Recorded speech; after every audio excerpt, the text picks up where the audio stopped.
Okay, Bonnie, you can begin. Okay. Good evening, everyone. My name is Bonnie Massian, and I would like to officially call this meeting to order. Today is the first meeting of the Landlord Tenant Ad-Hoc Committee, taking place on Wednesday, March 23rd, 2022 at 6:05 p.m. To help slow the transmission of COVID-19 and protect the safety and health of the community, City Council, as well as board and commission meetings, will continue to be closed to the public for in-person attendance. The public is encouraged to watch and participate from the safety of their homes to practice social distancing. Meetings are broadcast live on Glendale TV, viewable on Spectrum Cable, Channel 6, and AT&T Uverse Channel 99. Meetings are also streamed live in high definition on the city's webpage, glendaleca.gov/live, on youtube.com/myglendale, and on Apple TV, Roku, and Amazon Fire devices using a free app called ScreenWeave and choosing My Glendale TV from the menu. For public comments and questions during the meeting, call 818-937-8100. May we have roll call, please? Committee member Jennifer Schultz Bertolet. Here. Committee member Razmik Grigorian.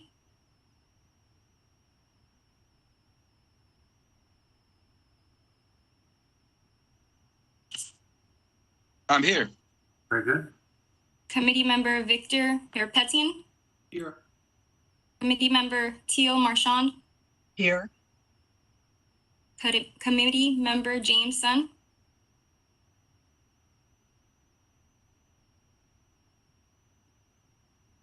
We just needed the audio on present. Committee member Sun. You're on mute. Here. Can you hear me now? Yep. Here. Okay, great. Committee member Isabella Tavanian. Here. Committee member David Zargarian. Present. The next item on the agenda is the regular business agenda. May we have the report, please? The agenda for the March 23rd, 2022 regular meeting of the Tenant Landlord Ad-Hoc Committee was posted on March 17th, 2022 on the bulletin board outside City Hall. Item number 3 is approval of the minutes. Since today is the first meeting, we do not have any minutes to approve, and we could move on from this item. Item number 4 is oral communications. We will be moving this item to the end of the meeting so we can first familiarize ourselves with each other and some procedures. What's next, please? Next is item 5A, introductions of staff and ad hoc committee members. Since this is the first meeting, everyone is going to get a chance to introduce themselves, including the city staff who are assisting our committee. Again, my name is Bonnie Massian. I am a mediator facilitator for almost 40 years. I have a private practice. I work with the City of Santa Monica rent control, landlord tenant issues. I've been doing that a long time as well. I'm quite familiar with any kind of landlord tenant. I have private clients as well as working with the different cities, starting to work a little bit with Culver City as well. I would like to now invite Director of Community Development, Philip Lanzafan. And again, I apologize if I mispronounce your name, to introduce himself along with the rest of the staff. Good evening, everybody. I am Philip Lanzafame. I'm the Director of Community Development for another week. I am set to retire, but I did want to be with you tonight on your maiden voyage. You have a great crew with you and people that will help you through with this. Before I do turn it over to staff, though, I want to thank you all for the time, the commitment that you're putting in for this important discussion that's going to last us throughout the next year. There are a lot of issues. We believe, council believes that they have addressed some of those, but they're aware that there are still issues out there between tenants and landlords. And this is an opportunity for us to bring those groups together along with a neutral party as a representative, equal representative, and have that discussion. The council has given you a scope of work. Peter is going to talk about that later in the meeting. And again, we've got a year discussion planned with you, and I'm very excited to see it kick off. I do wish that I could stay around, but my time is short. I do live in Glendale, though, so I will tune in and I will follow your progress. So congratulations for being here, for being nominated. Thank you very much for your commitment. And I'll turn it over to Peter Zovak, and he can introduce himself and the rest of the staff. Good evening, everyone. My name is Peter Zovak. I'm the Assistant Director of Community Development, overseeing code enforcement and housing. And I'll be working with the group throughout the course of the 12 months and the 12 meetings here, along with additional staff. And I'd like to then turn it over to Lucy Varpetian. Hi, everyone. My name is Lucy Varpetian. I'm in the City Attorney's Office. I've been involved with matters relating to housing for quite some time. Some of you will remember that I worked alongside you in the early 2000s when we were drafting the Just Cause Eviction Ordinance. I'm happy to be here again to help through the process on the legal side. Sipan? Good afternoon, everyone. My name is Sipan Zargarian. I'm a senior analyst with the Community Development Department and Housing. I work primarily on the rental rights program and the monthly housing subsidy program. I'm here to help anyone who has any questions on either of those programs. We have two other staff members that aren't present at this meeting today who are listed on the PowerPoint, and we'll wait for the next meeting to introduce them. And then that would be it from the staff side, and we can go to the committee member side at this point. Bonnie? Okay, and now I will call on the committee members to introduce themselves. Committee member Jennifer Schultz-Bertolet. Hi, my name is Jennifer Schultz-Bertolet, and I'm president of David M. Schultz Incorporated, and we are a landlord and property management company here in Glendale. I've been working with the company since 1993, and I'm honored and happy to be on this committee. Thank you very much. Committee member Razmik Grigorian. Good evening, everybody. My name is Razmik Grigorian. I have lived and worked in Glendale for probably about 35 plus years. I am an architect and a builder and a real estate developer and a property manager. And I am not quite sure if I represent the tenants or the landlords, because in my application, many of my tenants contacted the City Hall and wanted them to appoint me to this committee. So what I will definitely do is I will always be on the side of what is fair and right for everybody. And although I own several buildings and probably about 65 units only in Glendale and more in some other cities, but I have been a landlord and a tenant in my life, all in the past, and I do understand both sides. So I am really looking forward working with each and every one of you to have a very fair and equitable and reasonable policy to treat everybody fairly and equally. So, I'm looking forward to that. And I was sorry to hear that Phil Lanzafame is retiring. Actually, I'm very happy for him, but he has been in this city for a very long time, and I appreciate that. And I thank you for all your efforts that you have put into the city that we love and we work. And we all want to make it a better place for everybody to live. Very kind, Razmik. Thank you. Thank you so much. Committee member Victor Karapetian. Karapetian, I am so sorry. That's okay. Hello, my name is Victor Harapetian. I happen to be an attorney.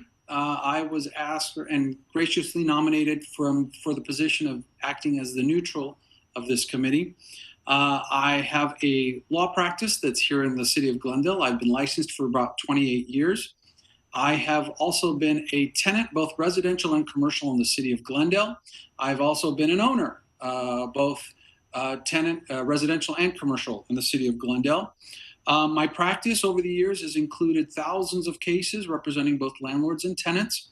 I have gone to the extent of jury trial representing both landlords and tenants.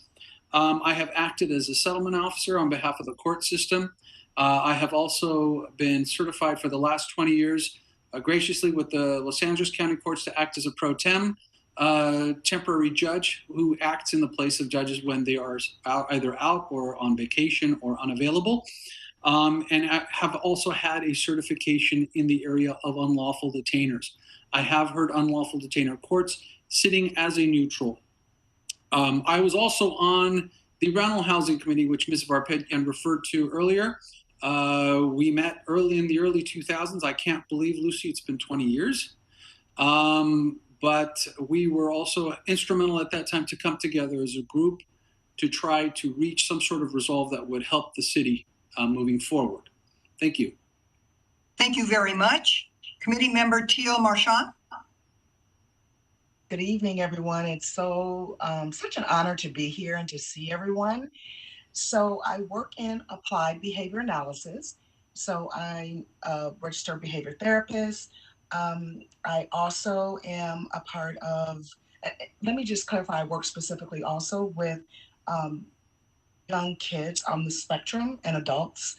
And I also am a non-member of the American Bar Association because of the advocacy and mediations work that I do with families of low income, families that we try to empower to have a voice in the community.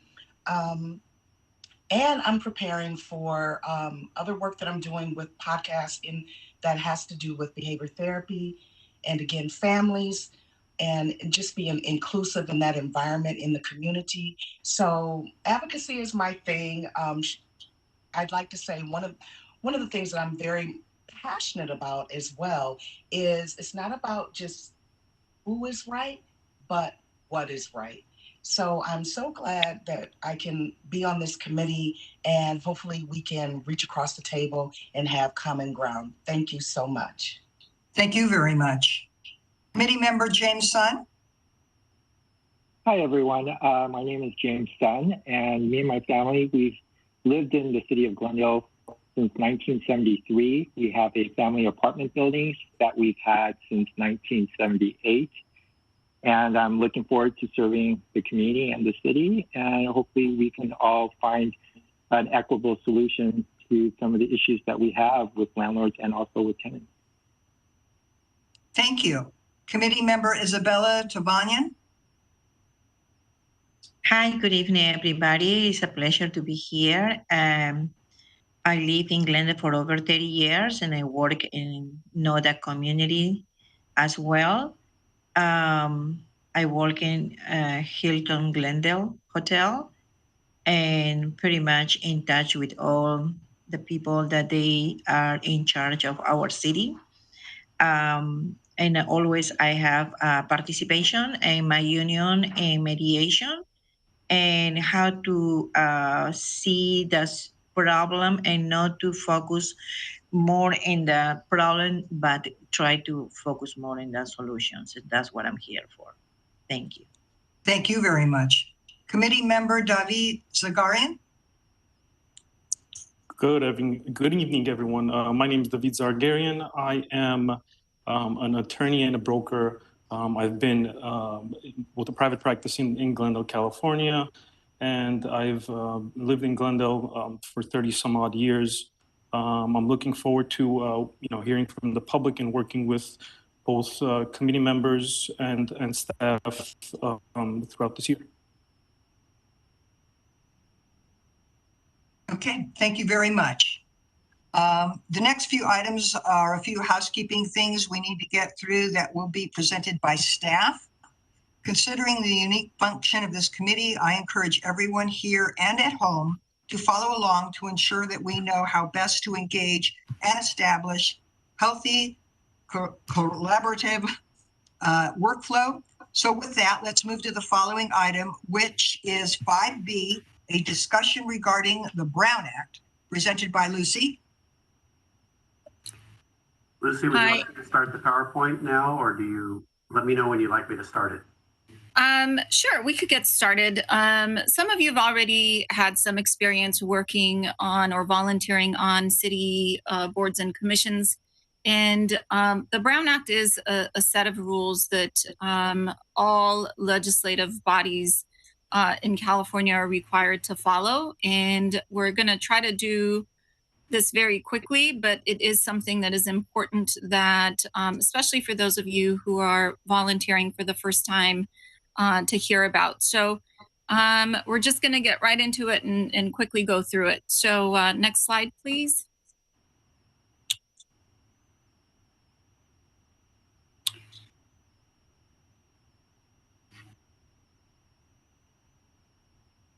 Can you tell me which slide you're looking at right now on the screen, Lucy, please?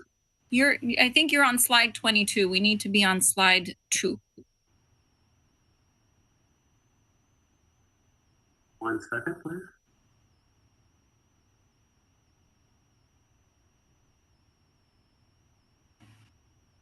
There's your slide. Can you see it? This is number 1. Now we want to be on number 2.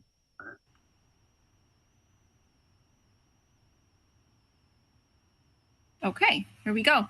So all meetings of legislative bodies of a local agency are open to the public, and all persons shall be permitted to attend any meeting of the legislative body of a local agency, except as otherwise permitted. And we will get to that a little bit, but I don't think there's going to be any closed session items for this meeting. So almost every meeting that we have will be subject to the Brown Act. And we'll talk about what the Brown Act means. So next slide, please. So what is a legislative body is, you could see city council, boards and commissions. This is a committee that was created by formal action of the city council. And as a result of that, it is subject to the Brown Act. Ad hoc committees are an exception that's not applicable here. So this is in fact a body of a committee of the subject to the Brown Act. And what that means is both staff and committee members are required to follow certain rules and requirements. And here's what they are. Next slide. So what is a meeting? This, for example, would be a meeting. It's a congregation of the majority of the members of a legislative body at the same time and place to hear, discuss, and deliberate or take action on an item within their subject matter jurisdiction. Next slide. And actually, let's go back to the previous slide. And I want to stop for a second and focus on each of these things. So a congregation of a majority of the members. This committee has 7 members. And so 4 of you will constitute a majority. That's an important number to keep in mind. What does that mean? If there's the 4 of you together and you are discussing issues related to housing, that is within the subject matter of this body. Oh, we don't need to go back and forth between the slide, Peter. I think we could just stay on the slide. Okay.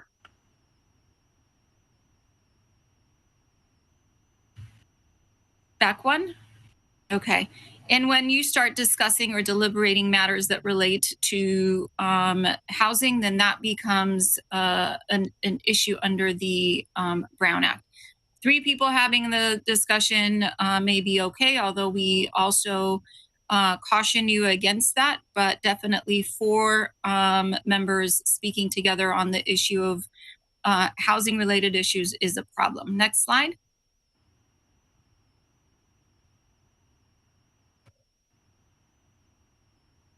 What is considered to be a meeting? Serial meeting. So you want to keep this in mind. Serial meetings could be, should I try to control the slide? I don't know. I don't think you have. capability of doing that.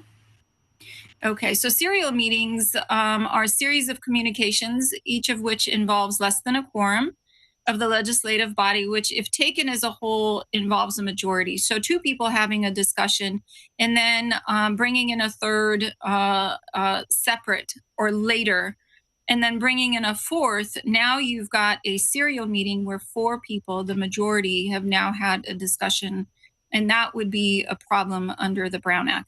Similarly, intermediaries, technology devices, that means emails, social media, or those other forms of communication where we the conversation takes us to a majority, four of you, where you come to a collective concurrence or have a discussion as to an action to be taken, that also becomes problematic.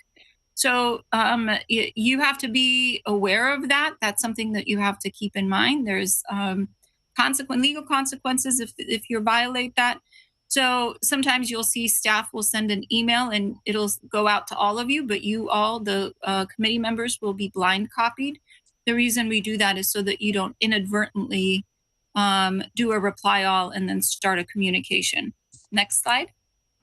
Lucy, you made mention, but I just want to make sure, especially for those that are new to a committee, when you say it's problematic, you're talking about a violation of the Brown Act, which is California state law. So yes. It isn't just something that, well, we'll go back and fix it. It is actually a violation that becomes even more of a problem. And the very last slide, I guess maybe we save the best for last. We will talk about what consequences violations of the Brown Act have. We share this on the front end because we realize that many community members just aren't accustomed. You sometimes just want to resolve an issue, but the whole purpose behind the Brown Act is not to deprive the public of hearing and speaking and having their opinions considered. And so as a result of that, it's important that all those discussions happen at a Brown Acted meeting such as this one. So what is an action that's taken that's defined under the Brown Act as a collective decision made by a majority of members of a body, a collective commitment or promise by a majority of the members of body to make a positive or negative decision or an actual vote when sitting as a body. That is what a collective decision is. So just be aware of that as you're sometimes, you're at a social event, you're having you're at an event and you start having these discussions about what happened at the meeting last night. So just be careful and cautious and understand what an action or a collective decision means. Individual conversations with staff is permissible to answer questions or provide information only if the staff does not disclose the comments or position of the other appointed officials. So what that means is that if you need further clarification on a particular issue, you received a report, you had questions, by all means, reach out to the staff members that were introduced to you earlier and ask those questions. We're happy to help answer those. But we can't tell you that committee member X also called with those same questions, and here's what he told us. So don't be upset or offended if we don't share that information with you. Next slide.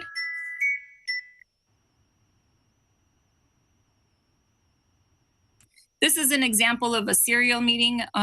This gives you an example of 3, but for this committee, it'll be 4. So one committee member having a conversation with the next, and then the next, and then the next, and next thing you know, you've come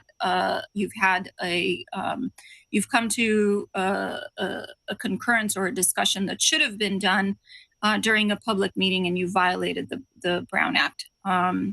Next slide.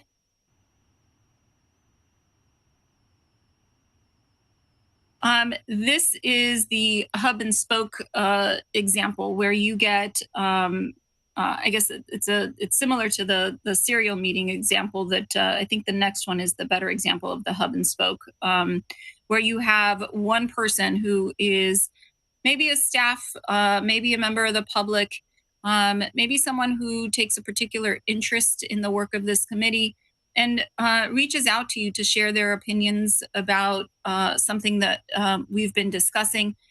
as part of that, they say, oh, you know, I did speak with committee members B, C, and D, and they all agreed with me that this is the direction that they're all going in, and you all should be doing the same. And so that also is is prohibited activity. If that happens to you, and you're having a nice conversation with someone, and the person starts to get into, and here's what the other committee members said, it's incumbent on you to stop that discussion and not continue to participate in it. Next slide. Here's an example of using technology to share the information. One person sends an email to the next person, and it says, I need you to vote a particular way on this program. What do you think? And by the way, I've also lined up C and D. They're leaning towards me, and so this would be a violation of the Brown Act. Please don't do that. Next slide. So the key is to avoid developing a collective concurrence, either directly or through a conduit. Avoid communicating the views of a majority outside a noticed meeting. This, again, would be a noticed meeting, and there's no doubt as to when the noticed meetings, as you know, are on the fourth Wednesday of each month. And so unless we call for a special meeting, you should be having all those discussions here in this context. Next slide. So today there was a really nice event that the chamber hosted, and many community members were at the event. That type of a social activity where the community and many of you may choose to attend, those are okay. That's an event that's open to the public. What you're trying to do, though, is not to huddle up in the corner and have a discussion about, hey, by the way, that meeting that's coming up, this is the way I'm going to vote on that. So it's okay. You don't have to run for the door if you see 3 other committee members at a public gathering, but you should refrain from having a discussion about the subject matter of this committee. Another exception is, for example, open and publicized meetings to address a topic of local community concern organized by an outside person or organization. So if you're attending that, that would be okay, along with other committee members that makes up more than a majority. We lost our slides again. And then sometimes it'll be the case, again, lost our slides. It'll be the case that there may be a joint meeting, for example, with council and this committee, or another commission and this committee. As long as they're open and noticed, and the public has an opportunity to attend and be heard, those are okay too. Next slide. Social or ceremonial occasions, that was the luncheon I was talking about earlier in that earlier example. And with these exceptions, again, it's important to keep in mind that you cannot huddle up in a corner and have a discussion with the other committee members.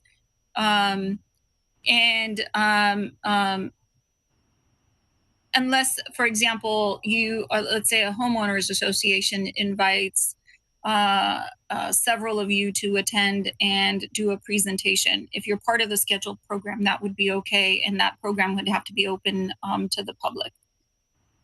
Next one. So the regular meetings of this body are currently set by council motion. They are on the fourth Wednesday of every month. They start at 6 o'clock. That would be considered your regular meeting. And once we start going into these meetings in person, they will take place at the council chambers. That's why that slide keeps flashing through. They occur at the regular time. Our agendas will be posted 72 hours prior to each meeting.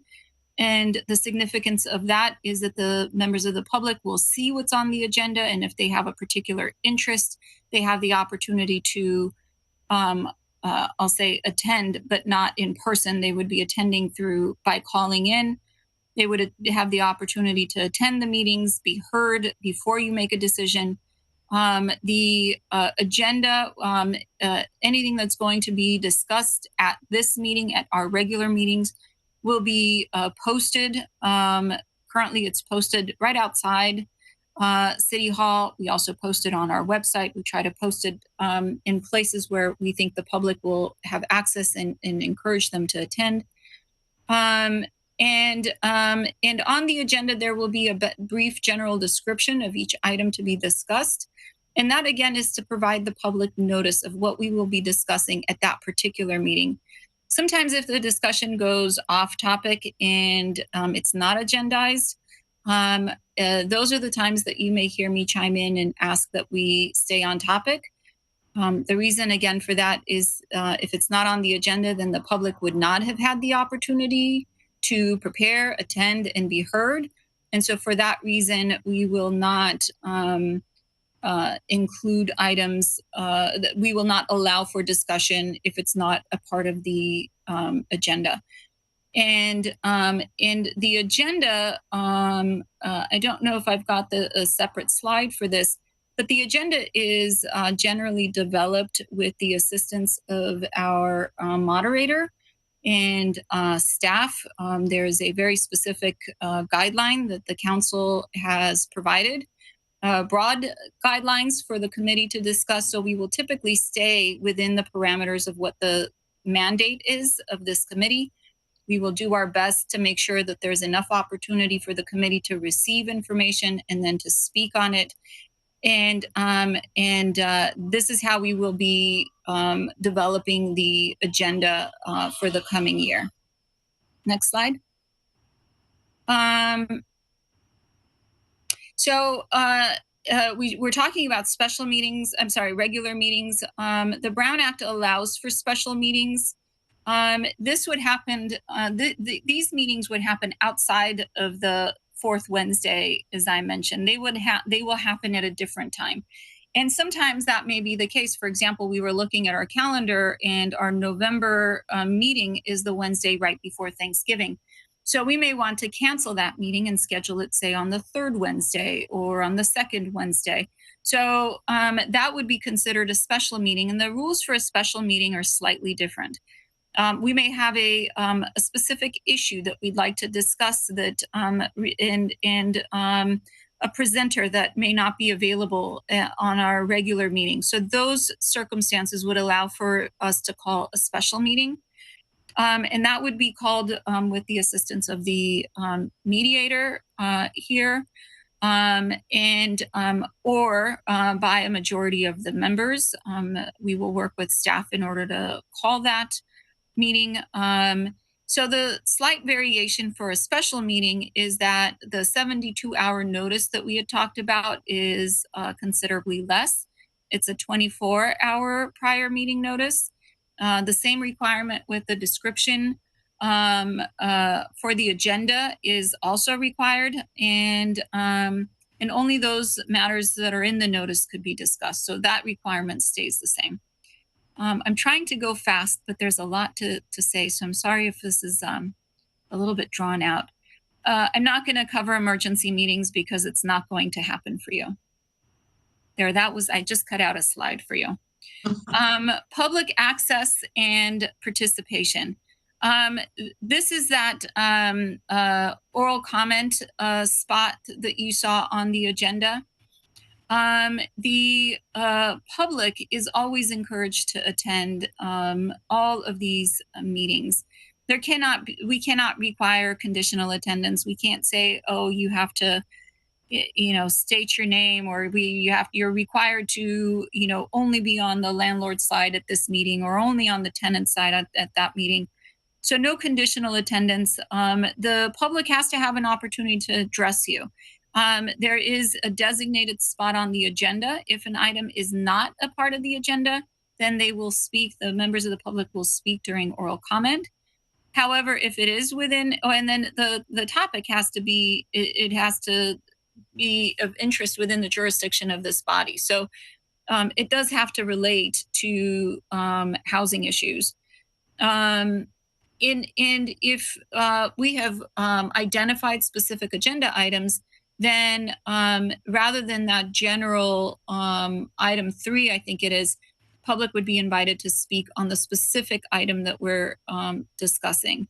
And so there are time limits. I think typically the time limit is about 3 minutes. If on a particular issue we have a lot of speakers, based on the interest of time, we may be able to limit that too.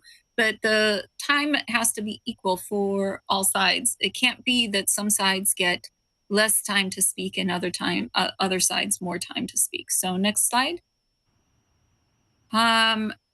Non-agenda items.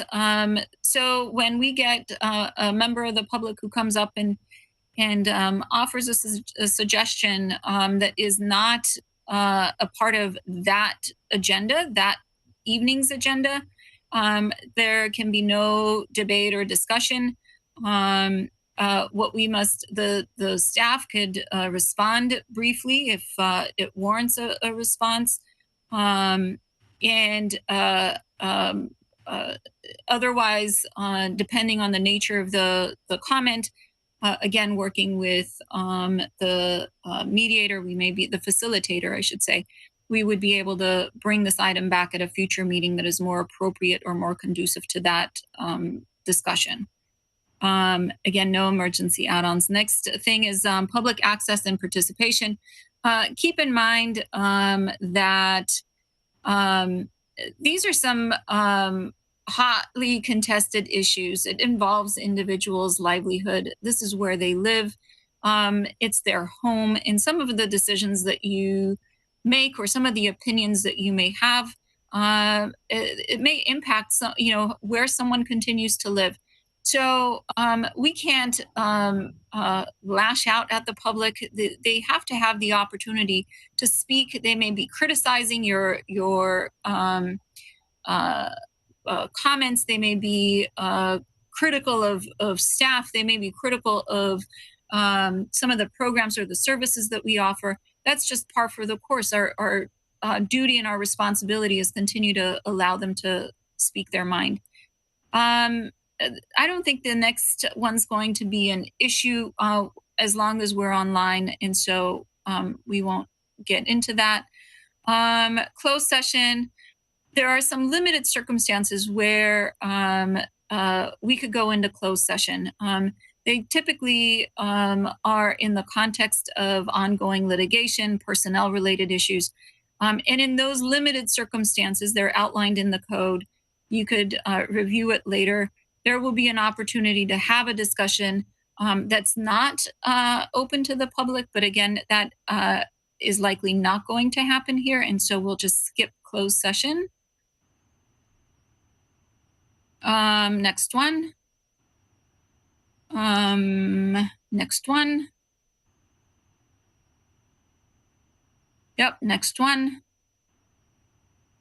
Again, and I said that, the discussion happens outside of the public, but then ultimately the action that's taken at the appropriate time would be reported out to the public. So just to keep in mind that if you see it happening in other boards and commissions, ultimately there's a reporting out process. Next slide. Again, next slide. So this is the part where I think Mr. Lansavame wanted me to highlight the penalties for violations, and they're pretty critical. And it's an individual violation for the member. Criminal penalties for intentional deprivation of information to public. That means that you intentionally, knowingly participated in depriving the public of certain information. Curative provisions, if that were ever to happen, the intentional violation, there is an opportunity for us to cure. There could be a civil action brought by the public, and they would be entitled to attorney's fees. These are pretty serious issues, and I would really encourage all of you just to stick to the script and stick to having the discussions with your fellow committee members at these meetings. And that will really be the safest, surest way of avoiding any Brown Act violations. Next. General meeting procedures, you'll see that we follow Robert's Rules of Order. I'm going to cover the code of conduct at meetings that was recently developed, I think, and reviewed by council. And then just to indicate, and it's also in the agenda later on minutes, we will be just recording action minutes. All of the meetings will be recorded. All of the meetings will be available on the city's YouTube channel. GTV6 is broadcasting this meeting. And so the best form of reviewing what transpired at the meeting would be to view the video. But if there is a vote that's been taken, an action that's taken at a meeting, we will definitely be recording those and then bringing them back at the next meeting to vote on. Again, you saw that one of the early early agenda items was approval of minutes. You will see that on agendas going forward. Let's see, what do we get to next? So now we're going to get into the code of ethics, and we just think that it's important, especially since meetings have changed. They used to be in person. Everybody was in the same room. You could have eye contact. You could have body language. You could have all sorts of indicators to read someone. And being on this platform, it makes it a little bit difficult. You have to scroll through to see the full committee. And so some cautionary things to keep in mind. The Code of Ethics is codified in Chapter 2.83. It applies again to council, to the city council, the boards and commissions in this committee. And so keep in mind that the use of city equipment or resources, prestige of the office, or power authority for private gain or to induce or coerce personal benefits is prohibited. Same with receipt of money, gifts or favors, solicitation of employment, use or disclosure of confidential information, and it prohibits retaliation against anyone for reporting waste, fraud, or abuse. Next slide. Conduct with each other. Again, this is one of the few committees where the council specifically directed to identify and select individuals that represented different interests. And sometimes those interests are very diverse and sometimes diametrically different. And during introductions, we all talked about coming to a concurrence and doing, not who was right, but what was right. And it's important that we honor the role of the chair. And in this case, our facilitator has that responsibility. So it's important to be recognized by her before you speak. You can either raise your electronic hand. You could send a little chat that says, I'd like to make a comment. You could raise your hand, but we would really ask that you hold off and wait to be recognized by the facilitator before you speak. Practice civility and decorum.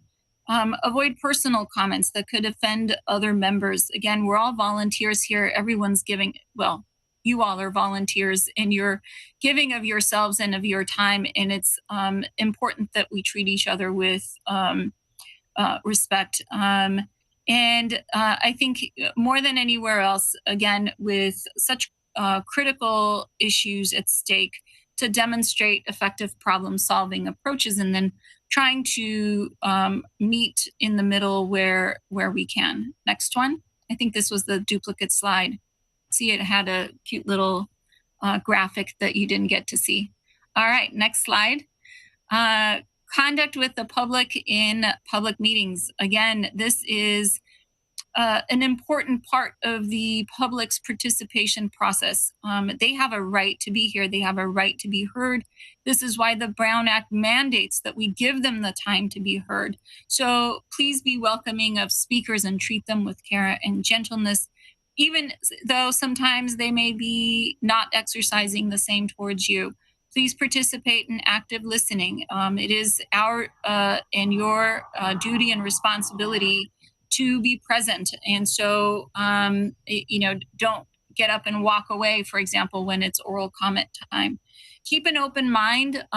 This is critically important. We all come into everyday life with different biases, and the whole purpose is to learn from each other and keep an open mind and see what new information we can pick up. Questions for clarification are okay, but avoid debate or argument with the public. If that were to come up, you might sometimes hear me chime in on those, or our facilitator chime in on those and say, okay, folks, this is not part of the agenda. Let's move on. Next one. Conduct with staff. We're almost done. Treat all staff as professionals. Poor behavior towards staff is not acceptable. Please keep in mind that this is our workplace, and do not disrupt city staff from their jobs. And many of us may have an idea or a thought and want to share it immediately. And please be mindful that staff has other responsibilities and duties throughout the day that they could be working on. So just be mindful of that. Never publicly criticize an individual employee in a public meeting. I mean, it's okay to reach out to supervisors privately, but name calling and those kinds of things at a public meeting really takes away from the professionalism of and the seriousness of the meeting. Do not get involved in an administrative functions. Do not solicit political support from staff. We do not form an attorney-client relationship with you. Our office, our duty is to the government and not to any one individual, staff, or a committee member. For all of you, if you're requesting information, please do so through your department liaison. And I think that may be Sipan Zadorian, whom you met earlier today. Next slide. Again, personal conduct, business-like manner, abusive, insulting, or profane conduct will not be tolerated either towards each other, towards staff, or to the public. No physical or verbal abuse. Attend and be prepared for meetings. The materials that you receive could sometimes be technical, very voluminous. Reviewing the materials in time and posing questions and coming prepared is key. We do meet once a month, and it would make for the work of this committee flow a lot faster if everyone were prepared. And participate. Please participate in meeting deliberations. You were appointed specifically for your viewpoint. Please do not feel intimidated or shy away from sharing your thoughts. If you do not participate, then keep in mind that one or two dominant voices may control the day. And the idea was that it would be an equal and fair representation of all sides. Do not ask or direct employees to spend time on non-city business. Next item.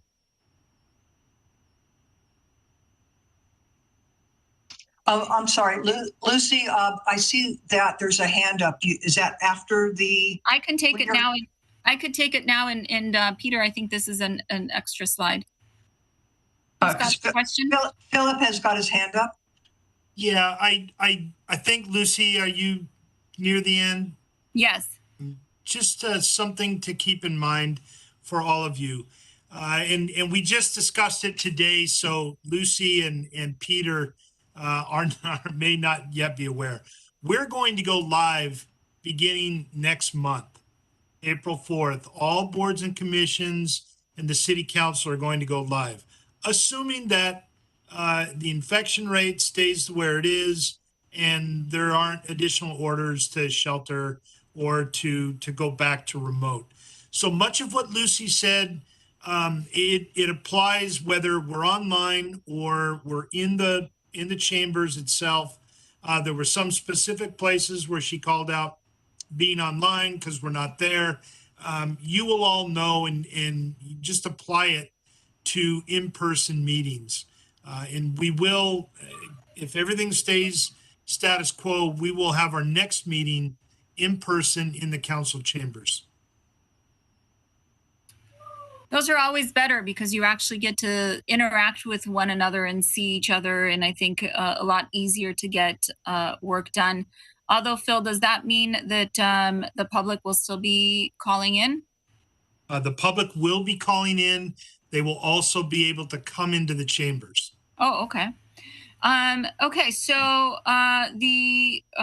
again, going back to personal conduct, this probably applies more for online meetings. Do not drink alcohol or use illicit substances during public meetings. Do not drink alcohol prior to the public meeting if it's reasonably likely that the amount of alcohol or temporal proximity to the meeting would cause a member to exceed legal limits or impair his or her judgment or decision-making abilities. Avoid the appearance of drinking alcohol beverages during public meetings. Again, I think this is more in line with online meetings than in person. Next slide. Conduct with media, boards, commissions, and I sometimes use boards, commissions, and this committee interchangeably. This committee is, for legal purposes, isn't different from a board or a commission. So this committee is not, members of this committee are not authorized to represent the city outside of official meetings without the approval of city council, just to keep in mind. Social media use, and this is becoming more and more common. We all end up being friends on Facebook, but what does that mean? Disclosure disclose that opinions are personal and do not represent the city's official position. Avoid use of social media as a conduit to communicate in violation of the Brown Act. And again, new Assembly Bill 992, do not respond directly to another member's post or comment on social media. Again, sign of the times here. Next slide. Implementation, I think there's a requirement for officials to review and sign statements that they have read and understood. These requirements, I'm going to double check to make sure that that's a form that was already sent to you or that it will be sent to you, and that this information is being provided to you as part of the orientation. And I think the last one is the last slide, and I'm really sorry for taking as long as I did. That's all I have. Back to you, Bonnie. Thank you very much, Lucy, for the presentation. Next, is there any questions from the committee members or anyone regarding the presentation? If you think of it later, by all means, reach out. Okay, great. Moving on. Thank you. Next, the presentation by Peter about minutes. But there were no minutes. Peter? I think I covered this. This was, I think, something that I included in the slide, just that we will be recording action minutes. Okay, very good. And just action minutes, the item will be, the staff report will be introduced by the clerk. And then the staff report, the title of the staff report will describe what's being discussed. What will then happen is, as you see it appear in the minutes from the next meeting, it'll say that this item was discussed. It results, it was regarding the rental rights program. And then, but what won't show up is that there won't be discussion. Committee member so-and-so asked about this. Committee member so-and-so asked about this element of the program. It won't say that. It'll just say general questions were received and taken and received and answered. And then there'll be motion to move the item second. And that's what action minutes are. If we went through the process of really describing all aspects of discussion, we'd have minutes that were 2 inches thick for a meeting, and that can just more easily be summarized in just an action minute. And that's what that very quickly is. Okay, thank you very much. Next item is the calendar review presented by CPAN. Hello, everyone. Again, I'm going to quickly go over what we have planned for the future meetings. Peter, can you start with slide 5? You want to put it in full screen?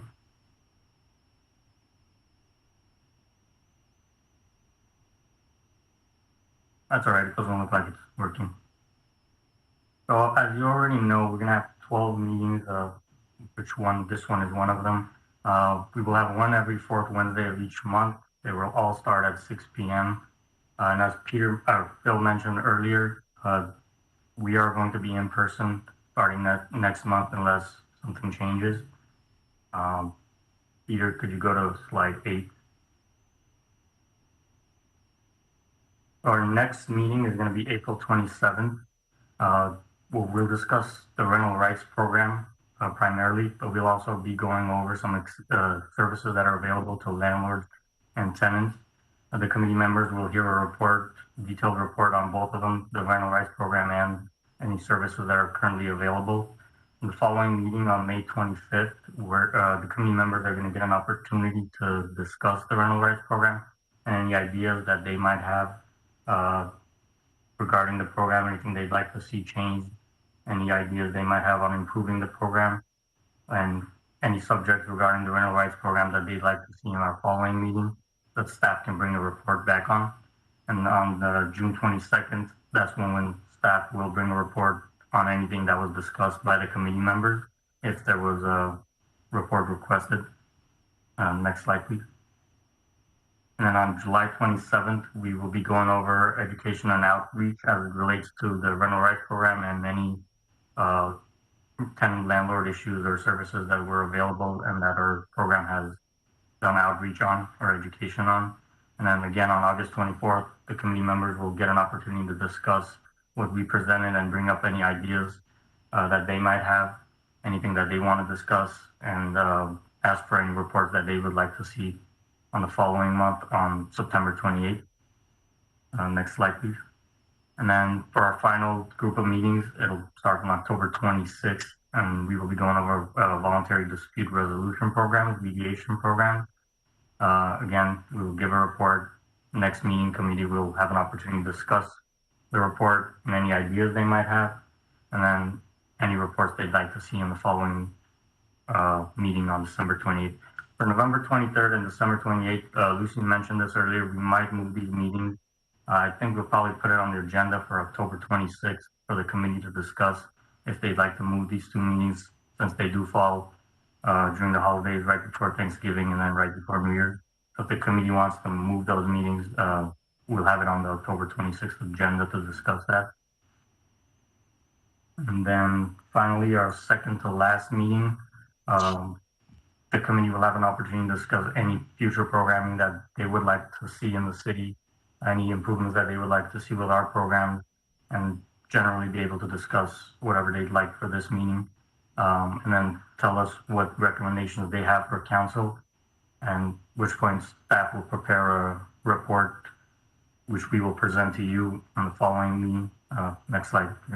So on our last meeting, staff will present all the recommendations that the committee members have given us that will be presented to council. And once the committee approves our presentation, we will take those recommendations to council. That's it. Do you have any questions? Please let me know. Any questions? No? Okay, thank you. Thank you very much. The next item on the agenda is a report by Peter. Correct.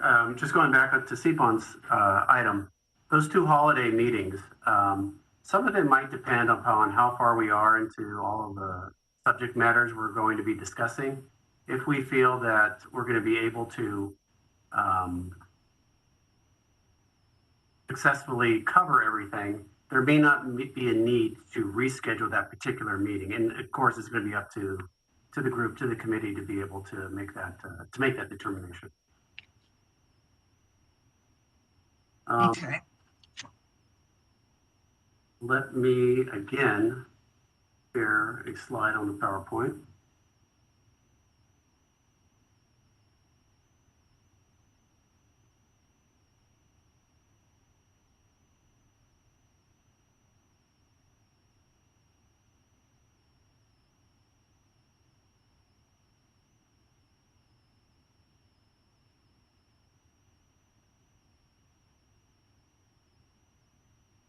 Okay, is that slide showing up? How did we We're get only there? seeing the It's the first chambers. slide.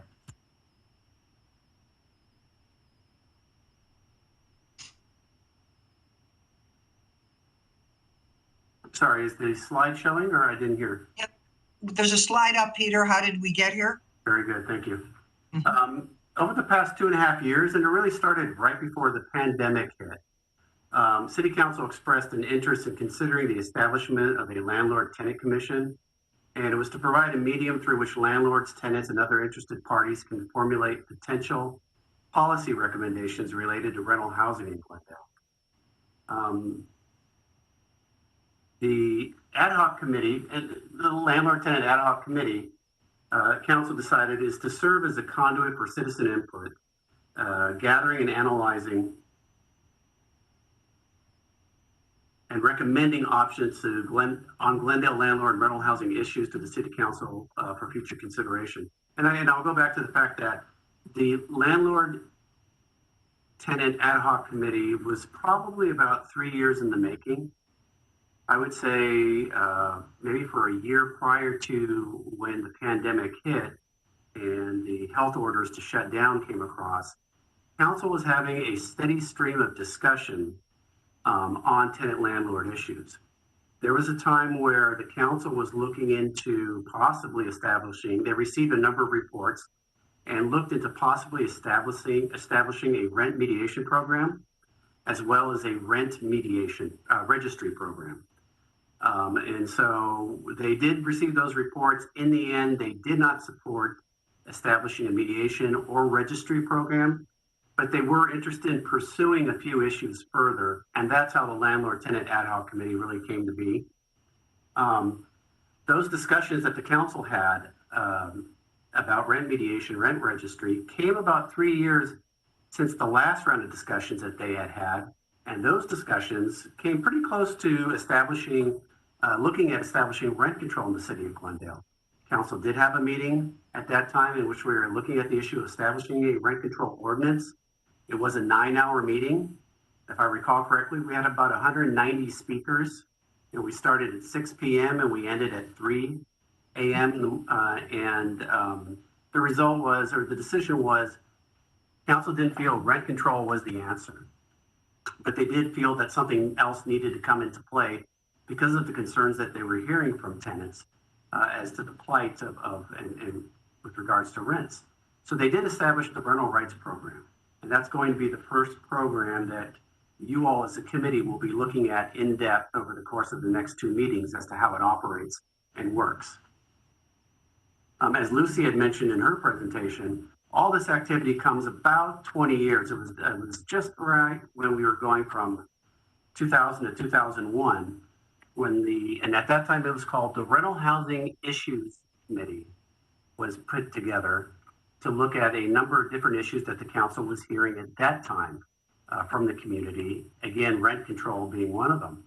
And as you heard tonight, one of the committee members, committee member Victor Harapetian, he was on that committee back then. And I believe it was a committee of about 12 people. And they went through almost a year-long process of taking a look at issues within the town and came back with a recommendation of adopting a just cause eviction ordinance. That just cause eviction ordinance continues to be applicable here in Glendale. It's been wrapped up into that new rental rights program that I just described to you. Council did have a request in the establishment of the landlord-tenant ad hoc committee. They did want to see representation by a diverse group of people representing tenants, landlords, and a neutral party. And they assigned a specific work plan for the committee to work on.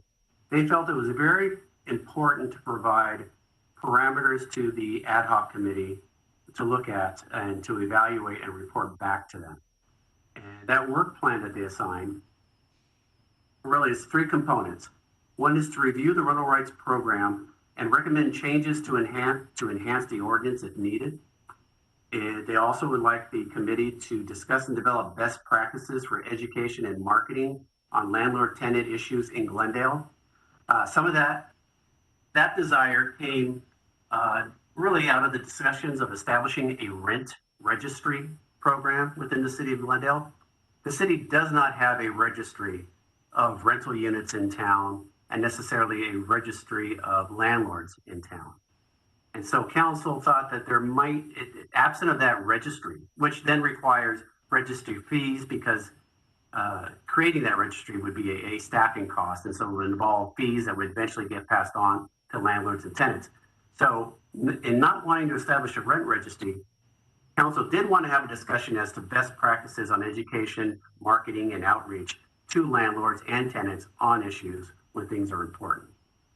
And then finally, they wanted to discuss and evaluate a voluntary dispute resolution program for landlords and tenants. It's an item subject matter that they got into very initially, and then when there was consensus to establish a landlord tenant ad hoc committee, they stopped discussions on a dispute resolution program and said that they felt that they would best be looked at and recommendations coming from the ad hoc committee. And so they really saved a lot of that discussion for you all to hear and discuss and debate and then come back with a recommendation.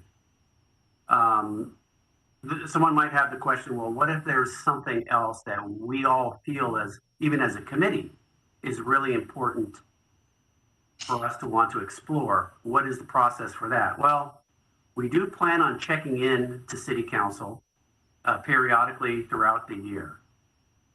If there is something that the consensus of the committee might be that they want to look at and explore that doesn't fall within the existing work plan, we can bring that back to council and explain to them what it is that the committee would like to look at and see if that's something council is interested in. So we see that working that way. I'm going to stop sharing.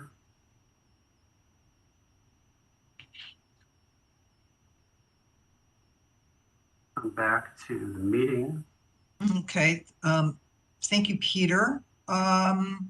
Is there any questions on anything that Peter has just discussed on his PowerPoint? Anyone? No? Okay. Next on the agenda is item 5H, packets and staff reports presented by Sipan. Hello again. Peter, you ready to share the screen?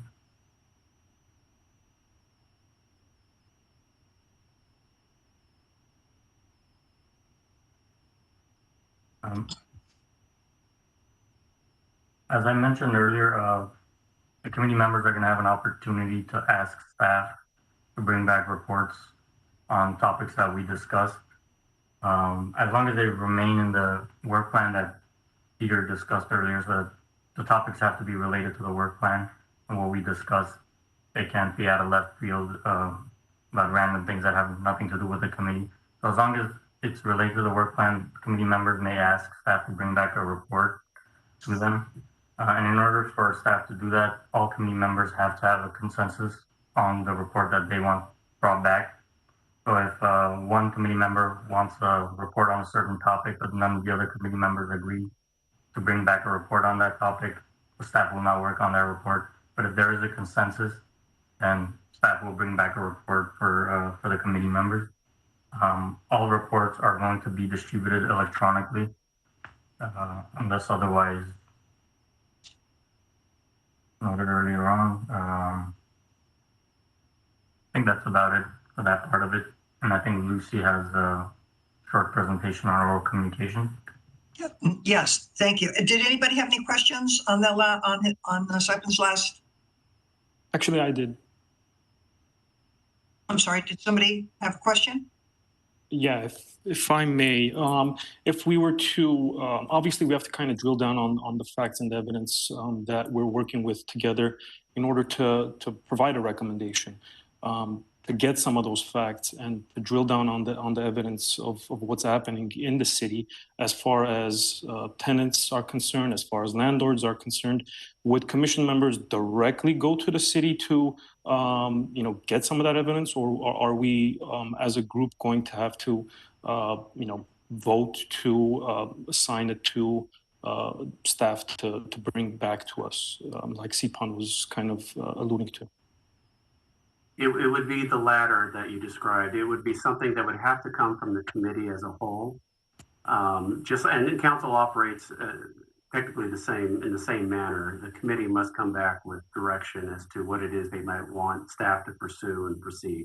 Otherwise, we'd be answering to 7 people individually on information, and it's not necessarily coordinated. So it would have to come from the committee. The question presented at a committee meeting, discussed, and then some type of vote taking place and providing that direction. Okay, anybody else? Any other questions? Okay, Lucy, I believe you have a... Go. I'm sorry. Did you have a question? No? Do you hear me? I think I lost the sound. We hear you now. Can you hear all of us now? No, I can't. I can't hear you. I'm having troubles in hearing everybody. Can I disconnect and come back to the meeting, please? Yes.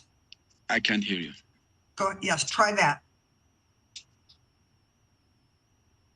Okay, maybe like a 5-second break. While we're waiting, let me just ask Lucy. Lucy, I know in your first presentation, you talked about oral communications. Was there anything more that you needed or wanted to bring up at this point? As we said earlier, there will be 2 opportunities for members of the public to call in and make a comment. When we have a specific staff report on something, after the staff report and any questions from the committee, we would then look and see, well, is there anyone calling about the staff report? We have to take their call and their question at that point in time. The other point in the meeting is just when someone would want to call in and it's not an item on the agenda per se that they want to talk about. So something very general regarding landlords and tenants, that would be the opportunity for them. And like I said, there's 2 points. I'm looking at another screen right now, and if this screen is correct, and if not, staff can jump in. Some of the staff members monitoring the calls can jump in. I don't see any calls for item 5, anything we discussed under item 5 at this point in time. Lucy, anything else with regards to oral? Can I ask my question? I was cut off and I got back. Yes. Yes. Okay. The program and everything that is said is it looks and sounds very nice and very thought about. But what about if during this several meetings, new items and new ideas come up? And let's say affordable housing or tenants assistance, rent assistance, etc., etc. Are we allowed or can we somehow change the whole program that you presented for the next 12 months to accommodate additional issues that would concern tenants and landlords? I'll take that. Not immediately.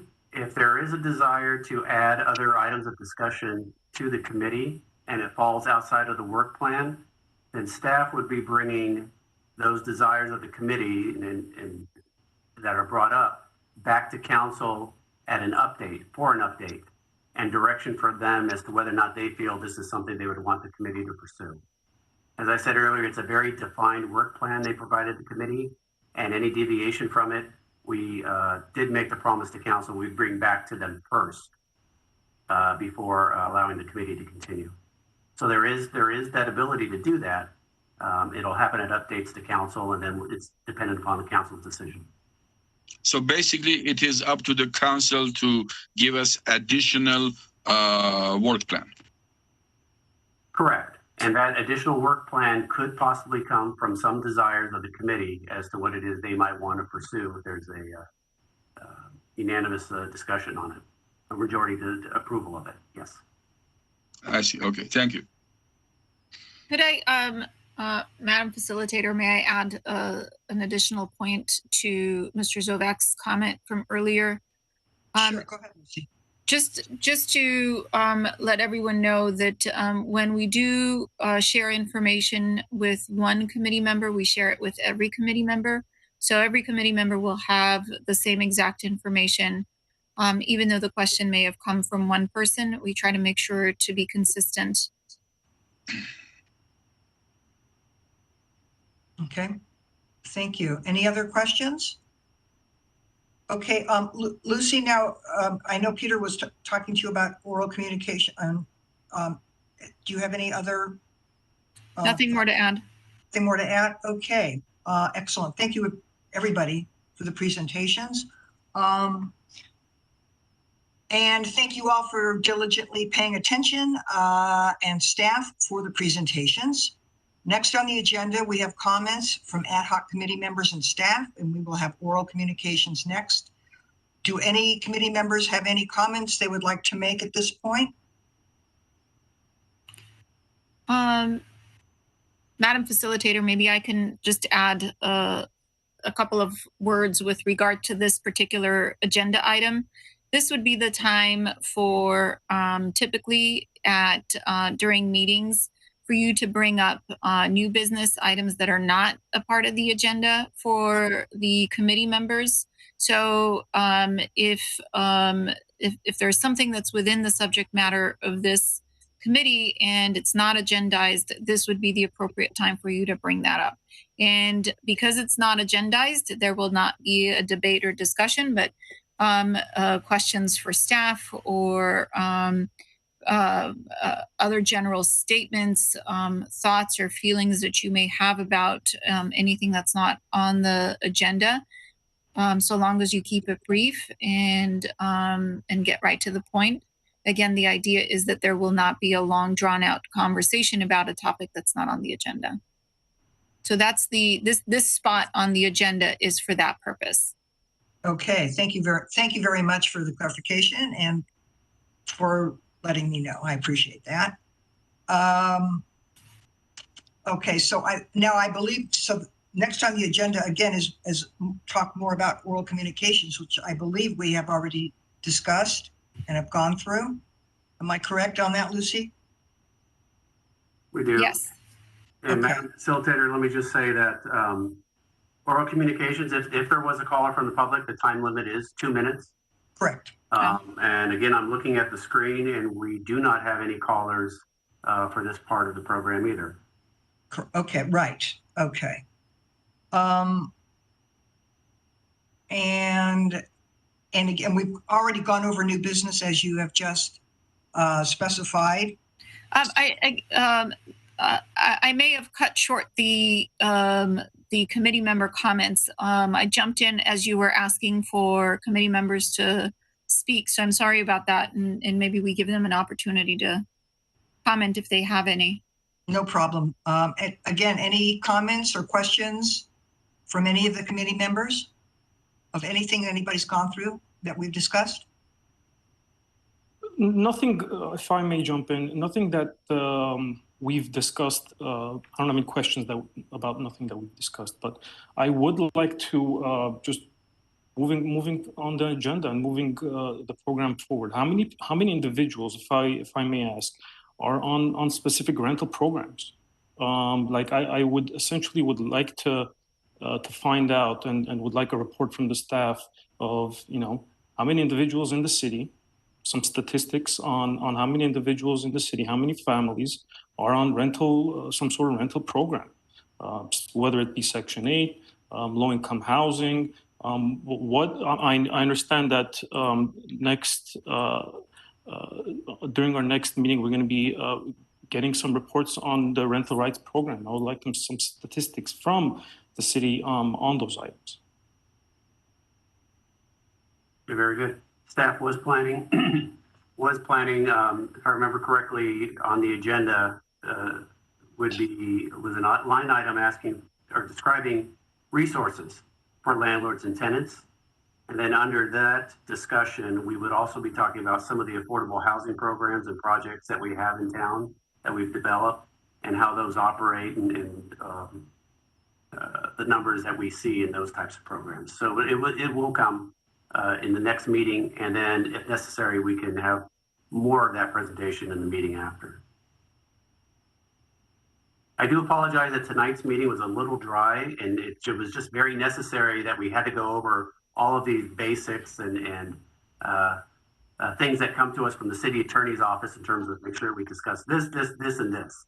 After this, it's really going to take off in terms of discussion. I promise I'm going to say very little going forward.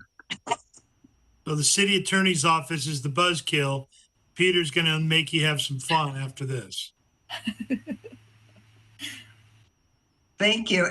Again, any other questions from any of the committee members to staff or anything discussed? I just want to say, Peter, don't feel that way. For the first time, it's not too dry. It was perfect. It just was fine. Thank you. Thank you. I enjoyed it. Anyway, okay, well, I believe we've discussed everything on our agenda. Again, if there's anything else, Peter or Lucy, that you feel you need to bring up? But I just to adjourn meetings, we would ask for a motion to adjourn, and that would be seconded. Okay. Right. Well, I was just before I do that, I just want to double check. Okay. Just that final reminder, we will be meeting then on April 27th at 6 p.m. And as discussed and stated earlier, because of council's policy then to open back up in terms of having meetings and commissions, this will be a meeting in person. We don't have the ability to televise a meeting in person, and then if anyone was not able to participate in person, being able to do it through a Zoom meeting. We just can't air two different mediums on our channel. So if the city council continues with that direction, April 27th is in person. We plan on having it in the city council chambers. We think that there is enough room on the dais to be able to facilitate the 7 committee members. And then off the dais in front at some of the tables for staff to be able to be present there. It would be open to the public as well as phone calls being received. The mask mandates at this point in time don't require indoor masking. Certainly anyone feels comfortable being indoors and wanting to wear a mask. That is very okay to do. There are some staff members that continue to wear masks indoors, and it's certainly fine. So I think if hopefully the numbers stay low, we will all see you in person, and we'll provide you the information about that meeting location in your next packet and agenda, where to park and things like that. Okay, thank you very much, Peter. Do I have a motion to adjourn? Yes, I motion. Do I have a second? Second. Okay, thank you very much. This meeting is now closed, over. Again, I appreciate meeting all of you, and I look forward to continuing as your facilitator, hoping that all good things are going to come of that, and to thank everybody for volunteering. I certainly know what that is. I myself, I do a lot of mediations pro bono with the LA Superior Court system. So I totally understand that, and it's a really good practice, like I said. So thank you again. I wish everybody well and be safe. Thank you. Thank you. Have a good night. Thank you. Good night. Good night. Good night. Nice meeting everybody.